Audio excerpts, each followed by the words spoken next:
The Adventures of Sherlock Holmes by Sir Arthur Conan Doyle. Adventure Number 3.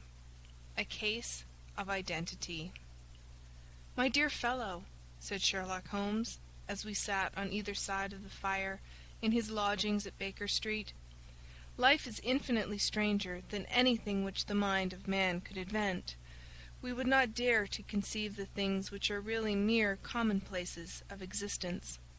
If we could fly out of that window hand in hand, hover over this great city, gently remove the roofs, and peep in at the queer things which are going on, the strange coincidences, the plannings, the cross purposes, the wonderful chains of events, working through generations, and leading to the most outre results, it would make all fiction, with its conventionalities and foreseen conclusions, most stale and unprofitable." "And yet I am not convinced of it," I answered. "The cases which come to light in the papers are, as a rule, bald enough, and vulgar enough. We have in our police reports realism pushed to its extreme limits, and yet the result is, it must be confessed, neither fascinating nor artistic." "A certain selection and discretion must be used in producing a realistic effect," remarked Holmes. "This is wanting in the police report, where more stress is laid, perhaps, upon the platitudes of the magistrate than upon the details, which to an observer contain the vital essence of the whole matter. Depend upon it, there is nothing so unnatural as the commonplace." I smiled and shook my head. "I can quite understand your thinking so," I said. "Of course, in your position of unofficial adviser and helper to everybody who is absolutely puzzled throughout 3 continents, you are brought in contact with all that is strange and bizarre. But here—" I picked up the morning paper from the ground. "Let us put it to a practical test. Here is the first heading upon which I come: 'A husband's cruelty to his wife.' There is half a column of print, but I know without reading it that it is all perfectly familiar to me. There is, of course, the other woman, the drink, the push, the blow, the bruise, the sympathetic sister or landlady. The crudest of writers could invent nothing more crude." "Indeed, your example is an unfortunate one for your argument," said Holmes, taking the paper and glancing his eye down it. "This is the Dundas separation case, and, as it happens, I was engaged in clearing up some small points in connection with it. The husband was a teetotaler, and there was no other woman, and the conduct complained of was that he had drifted into the habit of winding up every meal by taking out his false teeth and hurling them at his wife, which, you will allow, is not an action likely to occur to the imagination of the average story-teller. Take a pinch of snuff, Doctor, and acknowledge that I have scored over you in your example." He held out his snuff-box of old gold, with a great amethyst in the centre of the lid. Its splendour was in such contrast to his homely ways and simple life that I could not help commenting upon it. "Ah," said he, "I forgot that I had not seen you for some weeks. It is a little souvenir from the King of Bohemia in return for my assistance in the case of the Irene Adler papers." "And the ring?" I asked, glancing at a remarkable brilliant which sparkled upon his finger. "It was from the reigning family of Holland, though the matter in which I served them was of such delicacy that I cannot confide it even to you, who have been good enough to chronicle 1 or 2 of my little problems." "And have you any on hand just now?" I asked with interest. "Some 10 or 12, but none which present any feature of interest. They are important, you understand, without being interesting. Indeed, I have found that it is usually in unimportant matters that there is a field for the observation, and for the quick analysis of cause and effect which gives the charm to an investigation. The larger crimes are apt to be the simpler, for the bigger the crime, the more obvious, as a rule, is the motive. In these cases, save for one rather intricate matter which has been referred to me from Marseilles, there is nothing which presents any features of interest. It is possible, however, that I may have something better before very many minutes are over, for this is one of my clients, or I am much mistaken." He had risen from his chair, and was standing between the parted blinds, gazing down into the dull, neutral-tinted London street. Looking over his shoulder, I saw that on the pavement opposite there stood a large woman with a heavy fur boa round her neck, and a large curling red feather in a broad-brimmed hat, which was tilted in a coquettish Duchess of Devonshire fashion over her ear.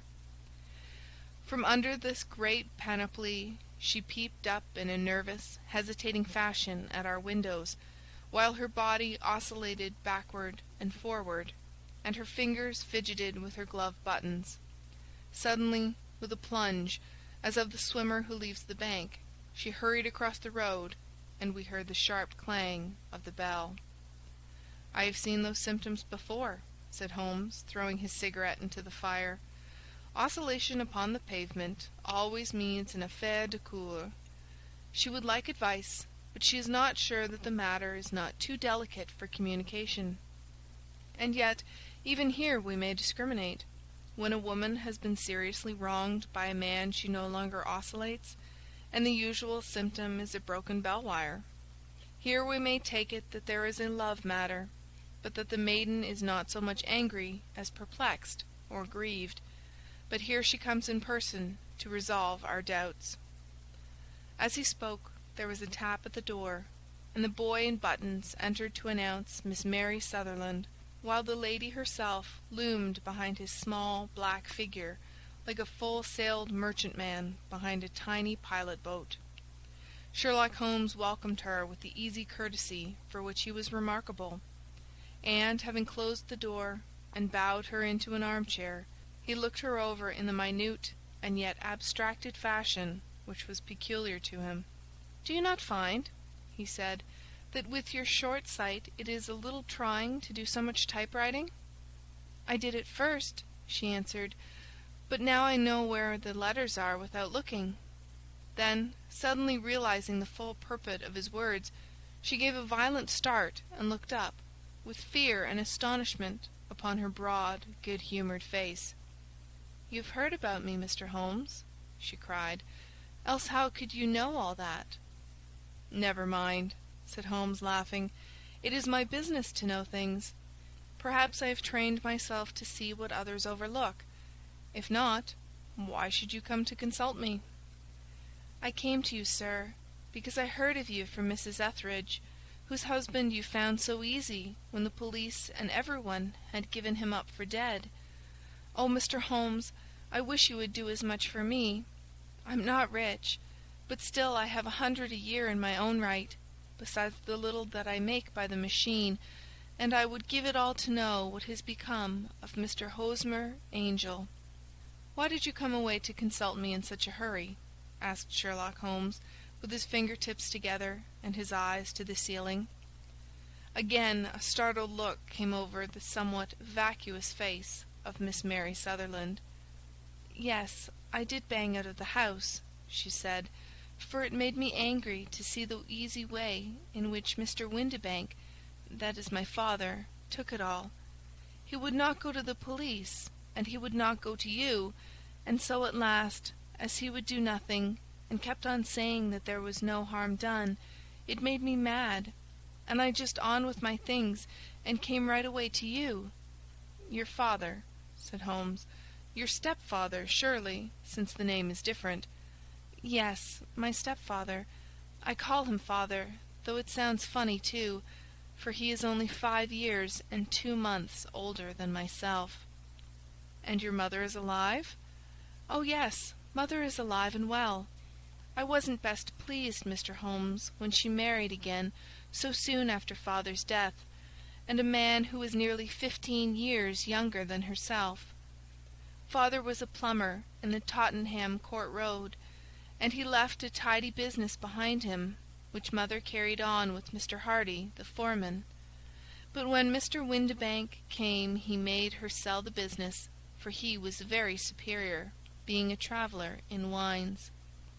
They got £4,700 for the goodwill and interest, which wasn't near as much as father could have got if he had been alive. I had expected to see Sherlock Holmes impatient under this rambling and inconsequential narrative, but on the contrary he had listened with the greatest concentration of attention.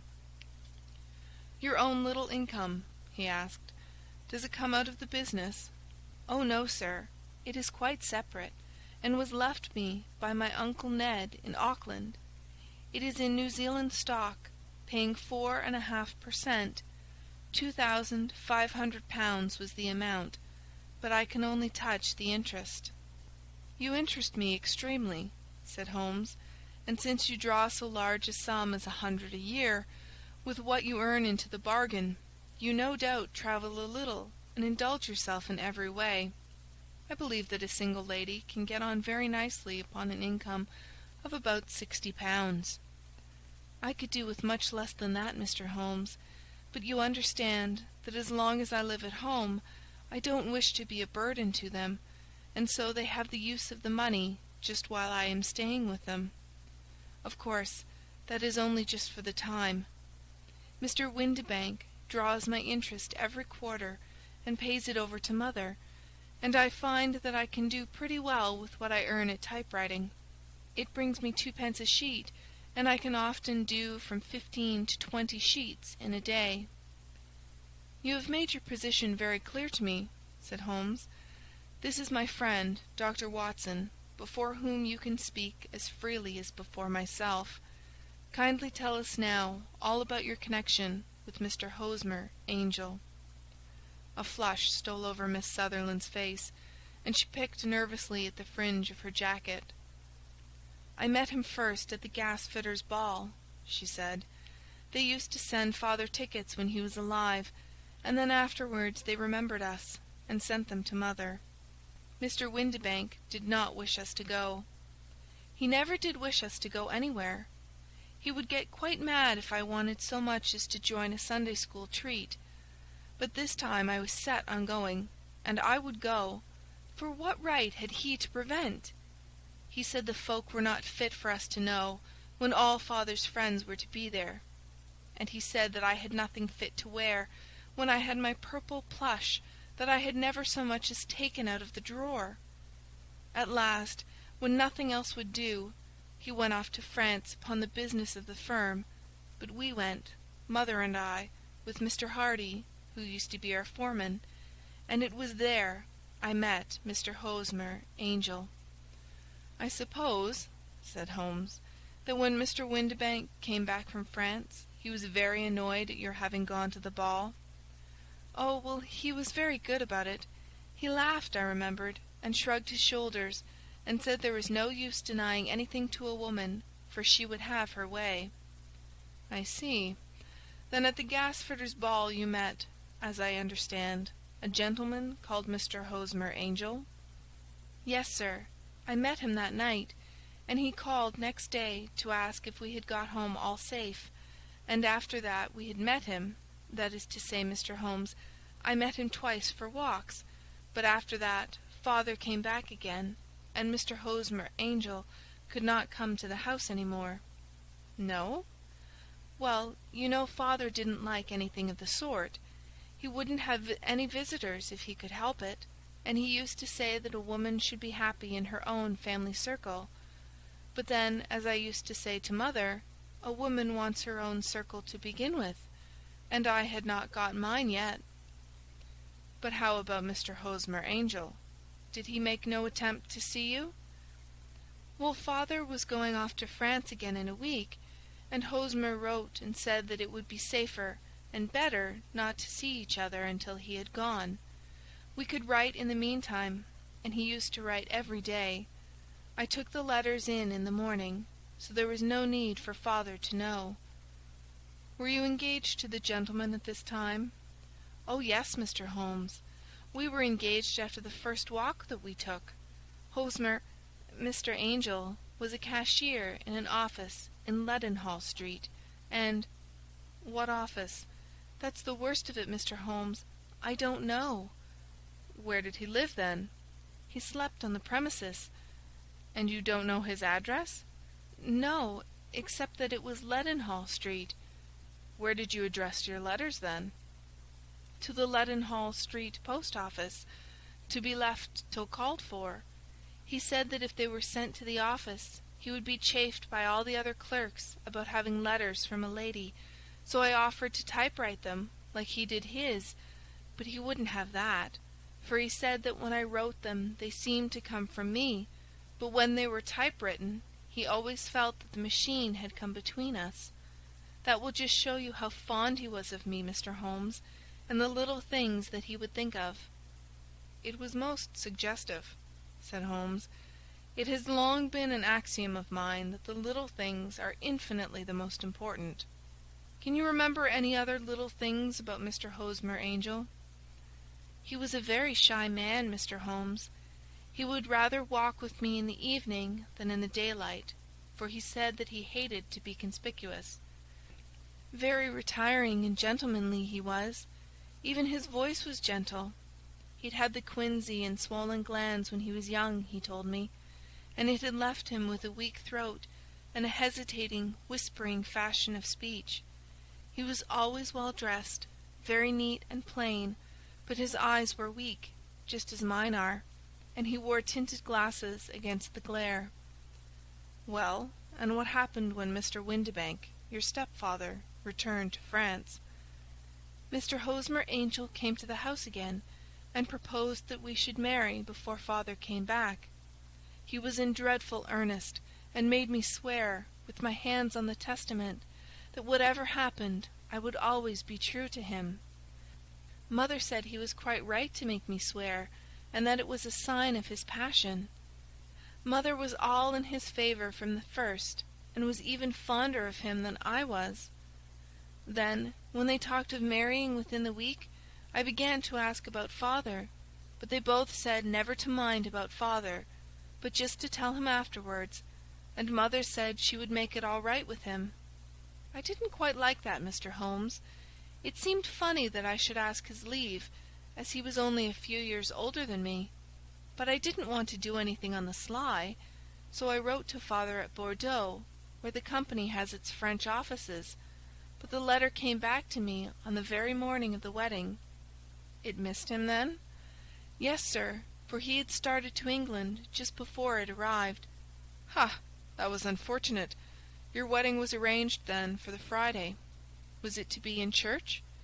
"Yes, sir, but very quietly. It was to be at St. Saviour's, near King's Cross, and we were to have breakfast afterwards at the St. Pancras Hotel. Hosmer came for us in a hansom, but as there were two of us, he put us both into it and stepped himself into a four-wheeler, which happened to be the only other cab in the street.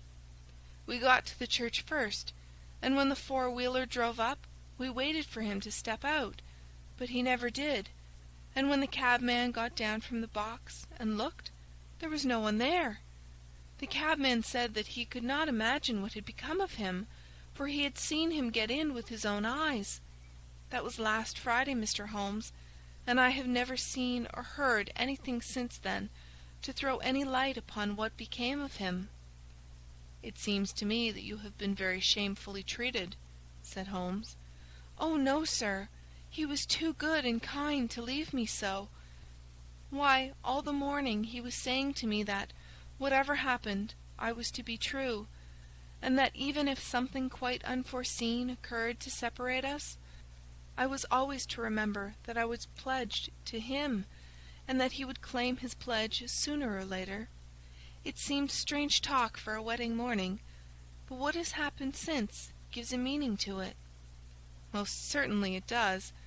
Your own opinion is, then, that some unforeseen catastrophe has occurred to him?" "Yes, sir. I believe that he foresaw some danger, or else he would not have talked so. And then I think that what he foresaw happened." "But you have no notion as to what it could have been?" "None." "One more question. How did your mother take the matter?" "She was angry, and said that I was never to speak of the matter again." "And your father? Did you tell him?" "Yes, and he seemed to think, with me, that something had happened, and that I should hear of Hosmer again. As he said, what interest could anyone have in bringing me to the doors of the church, and then leaving me? Now, if he had borrowed my money, or if he had married me and got my money settled on him, there might be some reason. But Hosmer was very independent about money, and never would look at a shilling of mine. And yet what could have happened? And why could he not write? Oh, it drives me half mad to think of it, and I can't sleep a wink at night." She pulled a little handkerchief out of her muff, and began to sob heavily into it. "I shall glance into the case for you," said Holmes, rising, "and I have no doubt that we shall reach some definite result. Let the weight of the matter rest upon me now, and do not let your mind dwell upon it further. Above all, try to let Mr. Hosmer Angel vanish from your memory, as he has done from your life." "Then you don't think I'll see him again?" "I fear not." "Then what has happened to him?" "You will leave that question in my hands. I should like an accurate description of him, and any letters of his which you can spare." "I advertised for him in last Saturday's Chronicle," said she. "Here is the slip, and here are 4 letters from him." "Thank you. And your address?" 31 Lyon Place, Camberwell. "Mr. Angel's address you never had, I understand. Where is your father's place of business?" "He travels for Westhouse and Marbank, the great claret importers of Fenchurch Street." "Thank you. You have made your statement very clearly.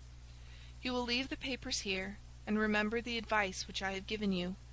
Let the whole incident be a sealed book, and do not allow it to affect your life." "You are very kind, Mr. Holmes, but I cannot do that. I shall be true to Hosmer. He shall find me ready when he comes back." For all the preposterous hat and the vacuous face, there was something noble in the simple faith of our visitor which compelled our respect. She laid her little bundle of papers upon the table and went her way, with a promise to come again whenever she might be summoned. Sherlock Holmes sat silent for a few minutes, with his finger-tips still pressed together, his legs stretched out in front of him, and his gaze directed upward to the ceiling. Then he took down from the rack the old and oily clay pipe, which was to him as a counsellor, and, having lit it, he leaned back in his chair, with the thick blue cloud-wreaths spinning up from him, and a look of infinite languor upon his face.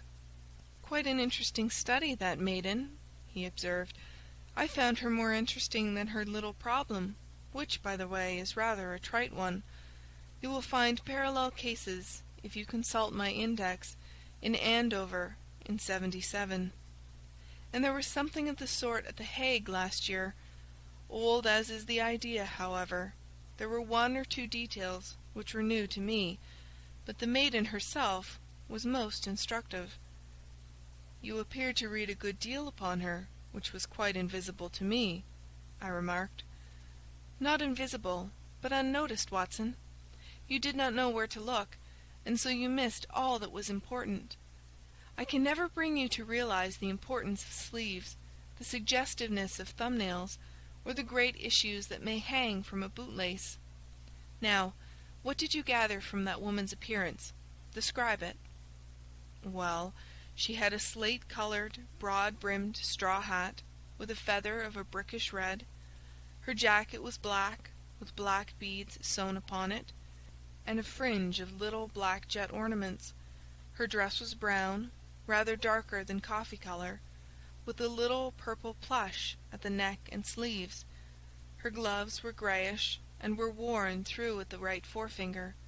Her boots I didn't observe. She had small, round, hanging gold earrings, and a general air of being fairly well-to-do in a vulgar, comfortable, easy-going way." Sherlock Holmes clapped his hands softly together and chuckled. "Upon my word, Watson, you are coming along wonderfully. You have really done very well indeed. It is true that you have missed everything of importance, but you have hit upon the method, and you have a quick eye for colour. Never trust to general impressions, my boy. but concentrate yourself upon details. My first glance is always at a woman's sleeve. In a man it is perhaps better first to take the knee of the trouser. As you observe, this woman had plush upon her sleeves, which is a most useful material for showing traces. The double line a little above the wrist, where the typewriter presses against the table, was beautifully defined. The sewing machine of the hand type leaves a similar mark, but only on the left arm, and on the right of it farthest from the thumb, instead of being right across the broadest part, as this was. I then glanced at her face, and observing the dint of a pince-nez at either side of her nose, I ventured a remark upon short sight and typewriting, which seemed to surprise her. It surprised me. But surely it was obvious. I was then much surprised and interested on glancing down to observe that, though the boots which she was wearing were not unlike each other, they were really odd ones, the one having a slightly decorated toe-cap, and the other a plain one. One was buttoned only in the 2 lower buttons out of 5, and the other at the 1st, 3rd, and 5th. Now when you see that a young lady, otherwise neatly dressed, has come away from home with odd boots, half buttoned, it is no great deduction to say that she came away in a hurry. "And what else?" I asked, keenly interested, as I always was, by my friend's incisive reasoning. I noted in passing that she had written a note before leaving home, but after being fully dressed. You observed that her right glove was torn at the forefinger, but you did not apparently see that both glove and finger were stained with violet ink. She had written in a hurry and dipped her pen too deep. It must have been this morning, or the mark would not remain clear upon the finger. All this is amusing, though rather elementary, but I must go back to business, Watson. Would you mind reading me the advertised description of Mr. Hosmer Angel? I held the little printed slip to the light. "Missing," it said, "on the morning of the 14th, a gentleman named Hosmer Angel, about 5 feet 7 inches in height, strongly built, sallow complexion, black hair, a little bald in the centre, bushy black side whiskers and moustache, tinted glasses, slight infirmity of speech, was dressed when last seen in black frock coat faced with silk, black waistcoat, gold Albert chain, and grey Harris tweed trousers, with brown gaiters over elastic-sided boots, known to have been employed in an office in Leadenhall Street. Anybody bringing—" "That will do," said Holmes. "As to the letters," he continued, glancing over them, "they are very commonplace. Absolutely no clue in them to Mr. Angel, save that he quotes Balzac once. There is a remarkable point, however, which will no doubt strike you." "They are typewritten," I remarked. "Not only that, but the signature is typewritten. Look at the neat little Hosmer Angel at the bottom. There is a date, you see, but no superscription except Leadenhall Street, which is rather vague. The point about the signature is very suggestive. In fact, we may call it conclusive." "Of what?" "My dear fellow, is it possible you do not see how strongly it bears upon the case?" "I cannot say that I do, unless it were that he wished to be able to deny his signature if an action for breach of promise were instituted. No, that was not the point. However, I shall write 2 letters which should settle the matter. One is to a firm in the city, the other is to the young lady's stepfather, Mr. Windibank, asking him whether he can meet us here at 6 o'clock tomorrow evening. It is just as well that we should do business with the male relatives. And now, doctor, we can do nothing until the answers to those letters come, so we may put our little problem upon the shelf for the interim."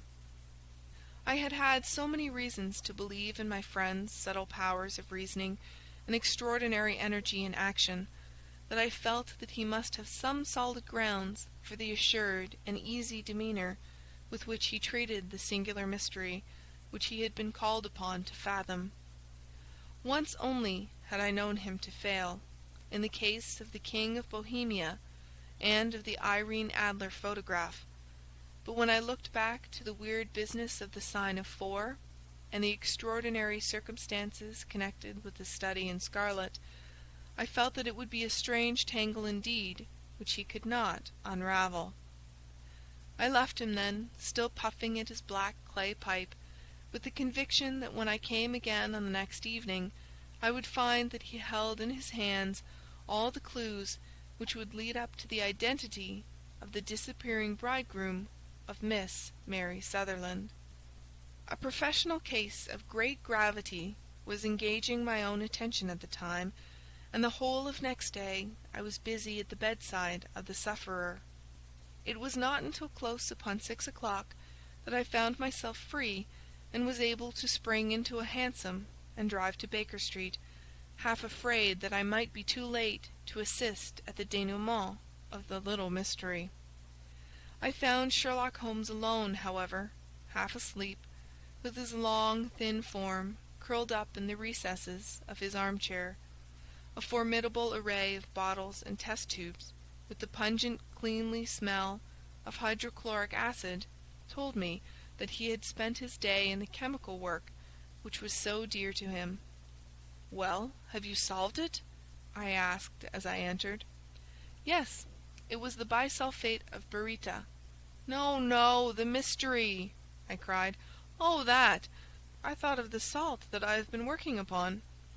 There was never any mystery in the matter, though, as I said yesterday, some of the details are of interest. The only drawback is that there is no law, I fear, that can touch the scoundrel. Who was he, then, and what was his object in deserting Miss Sutherland?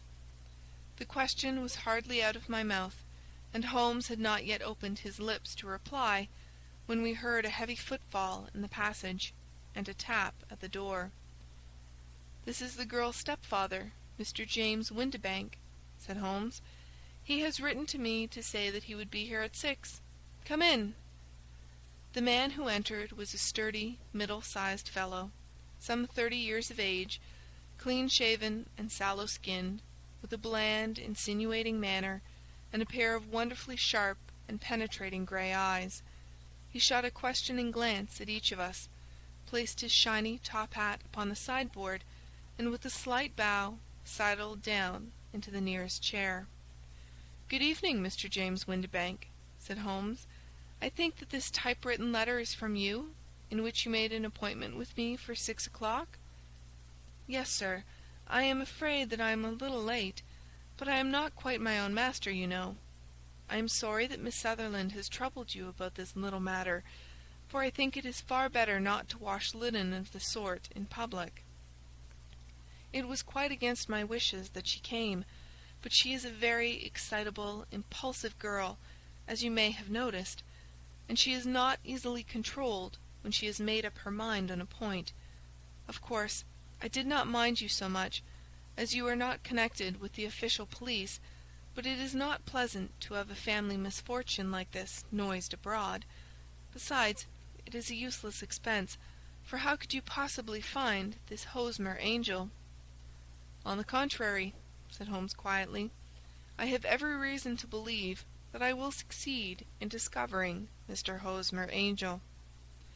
Mr. Windibank gave a violent start and dropped his gloves. "I am delighted to hear it," he said. "It is a curious thing," remarked Holmes, "that a typewriter has really quite as much individuality as a man's handwriting. Unless they are quite new, no two of them write exactly alike. Some letters get more worn than others, and some wear only on one side. Now you remark in this note of yours, Mr. Windibank, that in every case there is some little slurring over of the E, and a slight defect in the tail of the R. There are 14 other characteristics, but those are the most obvious. We do all our correspondence with this machine at the office, and no doubt it is a little worn," our visitor answered, glancing keenly at Holmes with his bright little eyes. "And now I will show you what is really a very interesting study, Mr. Windibank," Holmes continued. "I think of writing another little monograph some of these days on the typewriter and its relation to crime.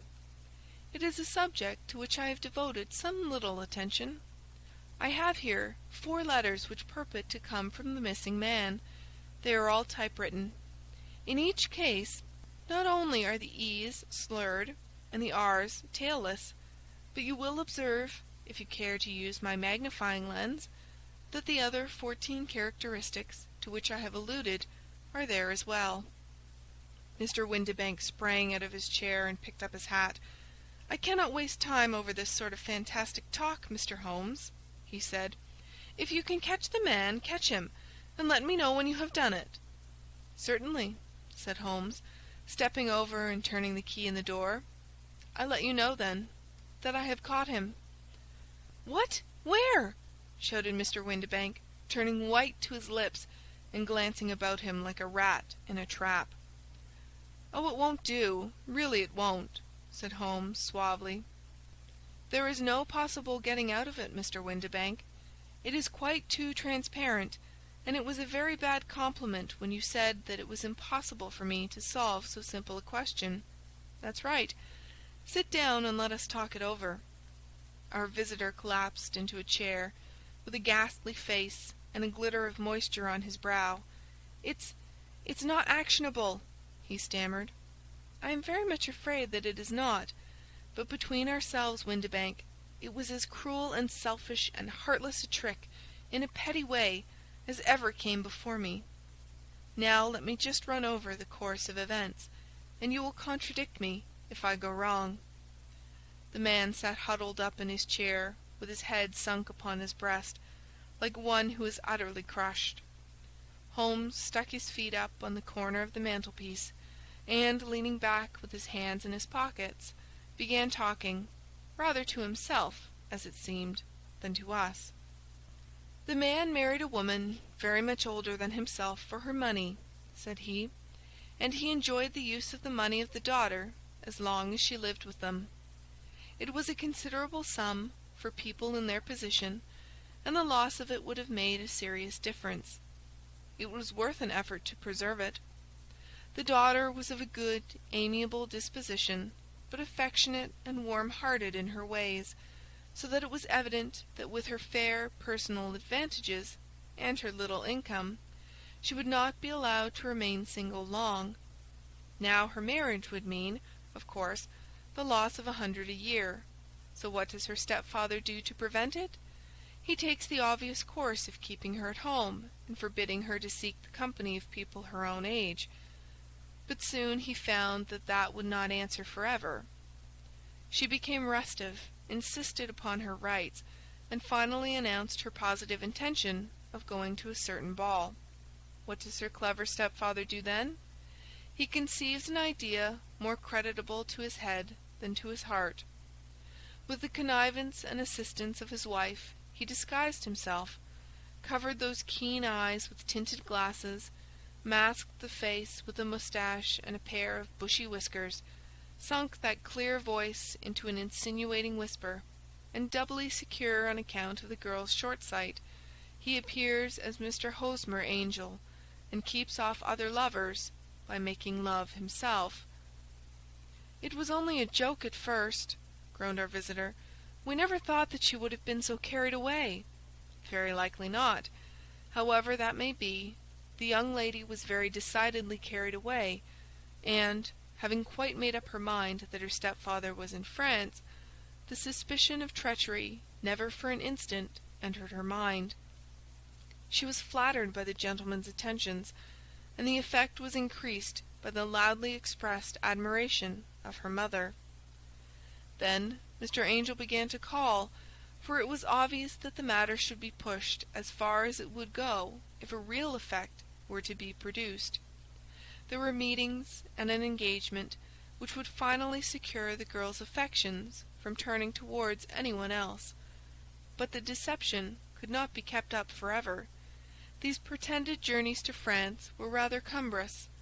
The thing to do was clearly to bring the business to an end in such a dramatic manner that it would leave a permanent impression upon the young lady's mind, and prevent her from looking upon any other suitor for some time to come.